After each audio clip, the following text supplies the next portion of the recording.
Bonjour à tous et à toutes et soyez les bienvenus dans cet épisode très spécial car c'est avec le sabbat de Yule que nous allons clore la toute première saison de Nuit de sorcière cette année. Je tiens à vous remercier d'être là mois après mois pour un rendez-vous occulte dans l'univers de la sorcellerie. Si vous désirez participer à l'émission ou avez des sujets dont vous aimeriez nous faire part, écrivez-nous et nous alignerons le tout pour la saison prochaine. Alors c'est parti pour ce sabbat marquant bien sûr la fin de l'année, mais aussi le retour du Dieu Soleil dans nos vies.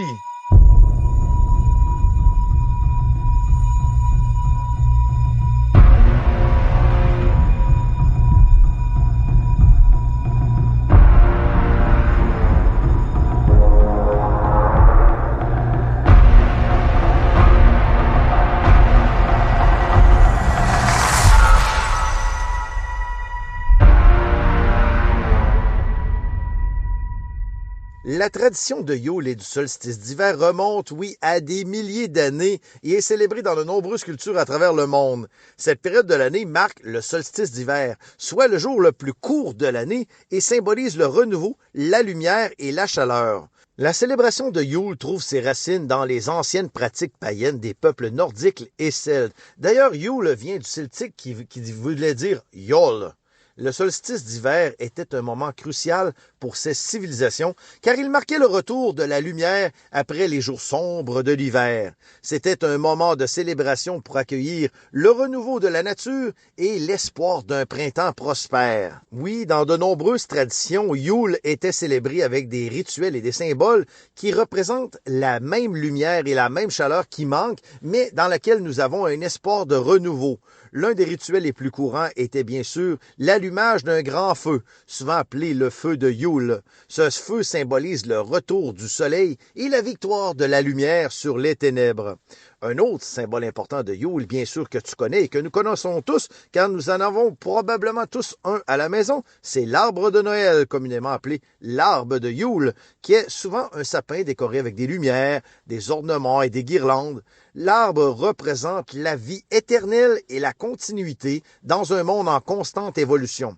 Les cadeaux échangés pendant cette période symbolisent l'amour et la générosité. Quoi de plus merveilleux que voir ces sourires d'enfants devant ces cadeaux qui leur sont offerts en ce jour si magique. Dans le contexte moderne actuel, bien que la tradition de Yule et du solstice d'hiver ait des origines païennes, elle est devenue une partie intégrante de nos célébrations de Noël dans de nombreuses cultures. Beaucoup de gens considèrent cette période de l'année comme un moment de rassemblement familial, de partage et de réflexion sur l'année qui vient de se dérouler. De nos jours, il est courant d'organiser des fêtes de Yule avec des amis et des proches, de préparer des repas festifs, d'échanger des cadeaux et de décorer des sapins. Cela crée une atmosphère chaleureuse en ces temps si froids et joyeuse qui aide à égayer ces journées qui sont vraiment beaucoup plus sombres en hiver. La tradition de Yule et du solstice d'hiver est une célébration ancienne qui continue encore aujourd'hui d'évoluer au fil du temps pour devenir une partie intégrante de la période de Noël. En célébrant Yule, nous honorons nos ancêtres et nous nous connectons à la nature et le renouveau de la vie. Que vous choisissiez de célébrer Yule de manière traditionnelle ou de manière moderne, cette période de l'année offre une occasion de se rassembler, de partager la joie et de célébrer la lumière dans les moments les plus sombres de cette année. Maintenant, je vais te confier un grand secret. De tous les sabbats que constitue la roue de l'année, pour moi, Yule est celui que j'aime le moins. Pendant des années, et cela continue encore aujourd'hui, ce temps de l'année où tous sont en congé, voient leur famille et partagent ensemble, ce n'est pas ma réalité. Du fait que pour moi, cette période de l'année est la plus grosse et la plus importante au niveau de mon travail. C'est tout le contraire de la grande majorité des gens. Plus de travail, moins de temps libre, plus de stress et de visites avec la famille qui prennent des airs d'obligation. Car sinon, je serais au lit en train de dormir et me reposer. Bref, voilà pourquoi pour moi Yule est une période particulière et qui m'inspire stress, angoisse et fatigue. Mais au-delà de ça, il ne faut pas abandonner et ce, jamais. C'est d'ailleurs aussi le message que véhicule ce sabbat, car après la nuit la plus longue, arrivent des jours qui s'agrandissent. Chaque petite minute compte. Aujourd'hui, le soleil, au moment de l'enregistrement, soit en ce début décembre, presque maintenant à la mi-décembre, le soleil nous dit au revoir en se couchant à 3h57 de l'après-midi. C'est fou ça! Mais après Yule, chaque petite minute va opérer une rotation vers l'avant et nous repartirons tous ensemble vers le cycle qui nous conduira enfin vers l'été. Mais dans cette optique de réflexion sur la marche du soleil, il ne faut pas oublier la marche de la déesse de la nuit, Nyx, qui passera le relais, certes, mais qui aura beaucoup à nous enseigner un jour avant le solstice. Ce jour rendu à ce niveau, je devrais dire la nuit, car à ce moment, Nyx prend toute la place et la nuit est plus longue que le jour. Alors à ce moment précis, soit un jour avant Yule, c'est la nuit la plus puissante, la plus noire et la plus profonde de toute l'année, car dès le lendemain, c'est-à-dire à Yule, le soleil reprendra déjà sa route vers l'avant. Alors moi, je pose, malgré tout ce que je dois faire, je me pose et j'essaie de le faire à l'extérieur. Je m'allume une bougie, je m'assois dans la noirceur et savoure son étreinte, son calme, sa froideur, mais aussi ce que Nyx m'apporte, soit la promesse d'un câlin pour guérir stress et angoisse qui ont été présents à forte dose dans les derniers jours. C'est le moment d'arrêt idéal pour prendre le temps de réfléchir à la dernière année, à ce que nous désirons laisser derrière nous et surtout à nous préparer ce que nous désirons voir se matérialiser dans notre vie lors de ce nouveau cycle annuel qui prendra alors racine. Une pratique que je fais, c'est de prendre un calepin et d'y noter ce que je ne veux plus dans ma vie sur une page. Que ce soit un trait de caractère, une personne, une situation, je note en détail dans une orientation qui est positive par contre. Exemple, si je ne veux plus être impatient, je vais écrire « Merci la vie, car je suis maintenant l'incarnation même de la patience ». Vous voyez comment il faut vraiment formuler ça de façon positive et ça, c'est hyper important. Une fois votre liste terminée, je la prends et je la plie. Je place ensuite la liste dans un petit bol et sur celui-ci, je vais y déposer des aiguilles de pin, de sapin ou d'épinettes, ce dont j'ai grandement la chance d'avoir en arrière de chez moi. Si tu n'as pas cette chance, eh bien tu peux saupoudrer le tout de thym ou d'estragon et même d'une feuille de laurier qui attire chance et renouveau ainsi que prospérité. Ensuite, j'allume le tout et laisse brûler. Je regarde la fumée et je vois s'éloigner de moi ce que je ne désire plus dans ma vie. Sur une autre page, je vais écrire tout ce que je veux voir naître pour cette prochaine année. Cette liste, eh bien, je vais la conserver précieusement à l'abri des regards, même du mien, et je ne vais l'ouvrir que la prochaine année, c'est-à-dire à la prochaine Dark Yule, c'est-à-dire le jour avant Yule, dans la nuit la plus noire de l'année suivante. Et je vous promets que vous serez surprise des résultats et avancés dans votre vie lorsque vous relirez cette liste un an plus tard. La lune près de cet équinoxe, soit la lune de Chêne, ou aussi appelée lune de la nouvelle année, c'est celle qui nous fait entrer de pied ferme avec ses énergies dans cette nouvel an du calendrier. Et c'est la pleine lune la plus proche du solstice d'hiver. Alors que les racines du chêne pénètrent dans les profondeurs obscures de la terre, ses branches s'élèvent progressivement vers l'éblouissement afin d'être ornées du gui sacré. La Cold Moon, ou pleine lune froide, est aussi associée à la pleine lune de décembre en raison de ses conditions météorologiques typiquement froides dans de nombreuses régions hémisphères nord de cette époque de l'année. Et, bien entendu, c'est notre cas ici au Canada. Cette période est la lune ici est beaucoup plus appelée la lune froide ou la Cold Moon que la lune de chêne.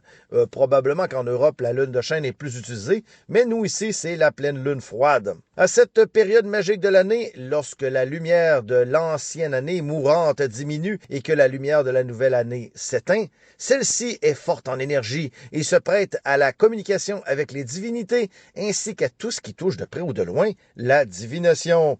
Il ne sera alors pas rare, et c'est effectivement mon cas, de faire un tirage de tarot complet pour l'année qui débutera, mais aussi de regarder celui de l'année précédente pour voir si j'avais bien eu dans le mille avec mes prédictions. Bon, pas besoin de vous dire qu'effectivement, j'ai grandement raison sur les tirages que je fais. Et là, je ne surprendrai vraiment personne, j'en suis certain. Pendant cette pleine lune, la toute dernière de l'année, je le rappelle, il est agréable d'y effectuer quelques petits rituels ou une simple prière dédiée à celle-ci, et c'est ce qui va nous apporter du bonheur et du réconfort dans nos vies. Un peu de gratitude et de remerciement, tant d'arrêt qui nous permet d'être nous-mêmes dans ce cosmos cosmos, l'espace d'un instant en pleine conscience. Donc, voici pour ma part un petit exemple que j'ai écrit et que vous pouvez bien entendre réciter aussi. Ô lune brillante, lune de Yule, gardienne des nuits froides et sombres, je te salue en cette nuit magique, alors que la saison hivernale s'éveille. Dans ton doux éclat argenté, je trouve la sérénité et la clarté. Ta lumière guide mes pas et éclaire les mystères de mon chemin. En cette nuit de renaissance, je célèbre ton énergie bienveillante. Que ta présence, réconfortante, remplisse mon cœur de paix et d'amour. Ô lune de Yule, je t'implore, bénis-moi de ton pouvoir et de ta magie. Aide-moi à libérer ce qui ne sert plus et à faire place à la lumière et à la nouveauté. Que tes rayons illuminent mes intentions et que ta force me guide vers l'accomplissement. En cette nuit sacrée de Yule, je te remercie pour ta guidance et ta présence. Ainsi soit-il. Bien sûr, vous pouvez adapter ou encore mieux, écrire votre propre prière. L'important ici, c'est d'être empli de reconnaissance et d'ouverture sur ce que nous avons vécu, ce que nous quittons et voir la puissance de ces rayons qui nous guident sur le renouveau, sur ce tout nouveau chemin qui s'ouvre devant nous, devant cette nouvelle année qui débutera sous peu. Le sabbat de Yule est souvent associé aux Saturnales de l'ancienne Rome. Les Saturnales étaient des festivités romaines qui se déroulaient du 17 au 23 décembre en l'honneur de Saturne, le dieu de l'agriculture. Sachez aussi pour info que Saturne est aussi associé à Satan dans diverses croyances et mouvements spirituels. Ces festivités marquaient la fin de l'automne et le début de l'hiver. Les Saturnales étaient caractérisées par des banquets, des échanges de cadeaux, des jeux, des danses, des célébrations bruyantes. Ça ne vous rappelle pas nos parties de Noël? Les Romains célébraient la liberté temporaire des contraintes sociales et hiérarchiques et permettaient ainsi aux esclaves de se mêler aux maîtres, aux riches, aux pauvres et aux festivités de prendre le pas sur les responsabilités quotidiennes. Certains éléments des Saturnales tels que les banquets festifs et les échanges de cadeaux ont été incorporés aujourd'hui dans la tradition de Yule. Bien oui, on le sait. Cependant, il est important de noter que bien que les Saturnales et Yule partagent certaines similitudes, ils sont également distincts dans leurs origines et leurs pratiques spécifiques. Yule est principalement associé à la spiritualité païenne et à la célébration de la renaissance de la lumière pendant la saison hivernale. Et si vous êtes un pratiquant solitaire de la Wicca ou vous êtes seul dans ce temps merveilleux des fêtes, il peut y arriver aussi qu'on nous voulions célébrer de façon solitaire ce moment de l'année. Donc, il y a plusieurs façons de célébrer le sabbat de Yule. Voici quelques idées que j'ai notées pour vous. Donc, évidemment, la création d'un autel de Yule. Ça peut être intéressant, ça met un peu de magie. On prépare un autel en utilisant des symboles de Yule tels que des couronnes de houx, une bougie blanche ou doré. Doré, tant qu'à moi, fait beaucoup plus partie des fêtes. Le doré est symbole de renaissance, de renouveau du soleil qui se lève. Il y a des pommes de pin aussi qu'on peut prendre et des branches de sapin. Placez ces éléments sur votre autel et allumez des bougies pour symboliser cette renaissance de la lumière. C'est un moment quand même charnière et important dans l'année parce que le soleil va enfin revenir et il va arrêter de faire noir à 3h45 de l'après-midi ici au Québec. Heureux pour ceux qui ne sont pas dans cette situation, mais tous les pays du Nord, normalement, on vit tous un peu la même chose. Ensuite, tu peux y faire des méditations et des réflexions. Prends du temps pour méditer et réfléchir sur le sens de Yule. Qu'est-ce que ça représente, Yule, pour toi? Contemple l'énergie de la saison et comment tu pourrais l'incorporer dans ta propre croissance spirituelle. Aussi, quelque chose qui est important et que j'aime bien faire, c'est un rituel de purification. On profite de la symbolique de la lumière croissante pour purifier nos espaces et surtout notre espace intérieur. Moi j'allume des bâtons d'encens ou de la sauge et j'utilise d'autres méthodes de purification comme aussi les feuilles de laurier que je fais brûler. Et ça ici, j'en profite pour refermer tous les miroirs. Les miroirs dans une maison, ce sont des portails énergétiques par lesquels l'entremonde peut venir à nous. Donc, des fois, ça peut laisser entrer des choses qu'on ne désire pas, je prends la peine de bien nettoyer chacun des miroirs de chacune de mes pièces et par la suite, je vais prendre un bâtonnet d'encens et je vais tracer un pentagramme dans les airs dans chaque coin du miroir et un gros au centre. Évidemment, tout ça par-dessus le miroir. En disant, je ferme maintenant ce portail. Aucune énergie négative ne peut y entrer et y en sortir. Donc, c'est quelque chose qu'on peut faire aussi et que moi, j'aime bien faire parce qu'on le fait. J'essaie de faire ce rituel des miroirs quelques fois par année, mais disons qu'on s'y attarde plus au niveau du sabbat de Yule, ça peut être très intéressant de le faire. Ensuite, ce que tu peux faire si tu es seul pendant ce sabbat, eh bien, comme tout le monde, créer des décorations de Yule. Fais preuve de créativité en fabriquant des décorations de Yule à partir de matériaux naturels. Tu peux créer des ornements en utilisant des pommes de pin, des feuilles séchées, des rubans et autres choses que tu peux trouver dans la nature. Et ainsi rendre ta demeure, ton appartement, ta maison beaucoup plus joyeuse et beaucoup plus festive. Ensuite, ce qui est intéressant aussi, c'est que tu peux partager un repas rituel. Prépare un repas spécial en utilisant des ingrédients de saison et en les consommant de manière consciente, dans la pleine conscience. Tu peux également faire une offrande à la nature. Ça, j'aime beaucoup ça par contre. En laissant une partie de ton repas à l'extérieur pour les animaux sauvages. Bon, là, il faut faire attention par contre parce que si tu demeures près d'une gigantesque forêt comme la mienne, on ne veut pas attirer des loups, des coyotes ou des trucs comme ça. Mais bon, on peut quand même mettre un peu de nourriture ou encore, moi, ce que j'aime particulièrement, c'est j'ai une belle souche derrière chez moi, près de l'entrée du bois. Ce que j'aime, c'est aller y déposer un petit pot de miel en même temps pour les esprits de la forêt, pour les fées, les élémentaux. Et c'est quelque chose que j'aime bien partager. Tu peux aussi prendre du pain. Hein, le pain, c'est quelque chose d'agréable. Et en même temps, ça va nous éviter d'attirer à nous des animaux qui sont un peu plus dangereux. Hein. On veut quand même pas attirer à nous des choses qui sont pas bien. Donc, n'oublie pas de suivre ton intuition pendant toute cette période et d'adapter ces idées en fonction de tes besoins et tes propres croyances. La célébration solitaire est une opportunité pour toi de te connecter profondément avec la magie de Yule à l'intérieur de toi. Et ça, ce n'est pas banal. Voilà, cet épisode numéro 13 et la toute première saison de Nuit de sorcière touche déjà à sa fin. Je tiens à vous remercier d'être présent et présente, de me partager vos bons commentaires et de m'envoyer autant d'amour. Continuez à m'écrire aux nuitssorcières@commercial-yandex.com.